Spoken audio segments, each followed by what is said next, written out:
আজকে এই আন্দোলনের মধ্য দিয়ে যে সরকার গঠিত হয়েছে অন্তর্বর্তীকালীন সরকার, আমরা সকল সময় বিএনপির পক্ষ থেকে আমরা বলেছি যে সংস্কার একটি ধারাবাহিক প্রক্রিয়া, এটি চলতেই থাকবে।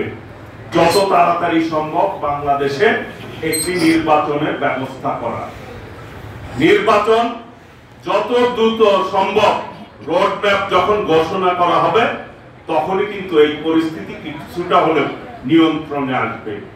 মানুষ আজকে যারা নির্বাচন বিলম্বিত করতে চায় তারা মূলত ফ্যাসিবাদের প্রেতাত্মাদের কিন্তু আপনারা মূলত সহযোগিতা করছেন, মানুষ মনে করছে এদানি। কারণ ফ্যাসিবাদের অনেক প্রেতাত্মারা বিভিন্ন জায়গায় এখনো ঘাপটি মেরে আছে। তারা এই দেশটিকে একটি অস্থিতিশীল পরিবেশ তৈরি করে ঘোলা পানিতে মাছ শিকার করতে চাচ্ছেন।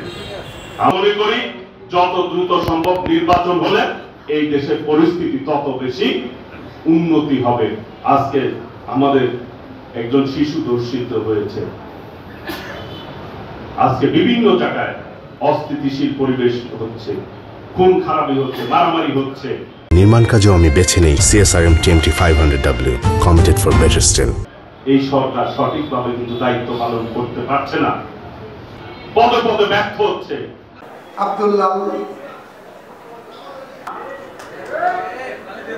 কারণ প্রতিষ্ঠাতা যুব দলের সভাপতি অনুষ্ঠিত করতে পারি নাই, সেটা হলো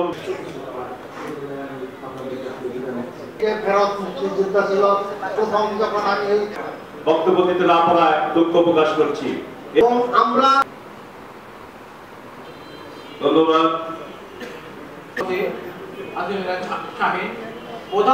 কোম্পানি সিদ্দিকুল ইসলাম প্রত্যেকটা মুক্তিযোদ্ধাকে তার বক্তব্যের মধ্য দিয়ে আমরা অনেক কিছু তার চেহারা গ্রহণ করার জন্য আমন্ত্রণ জানাচ্ছি। আব্দুল্লাহ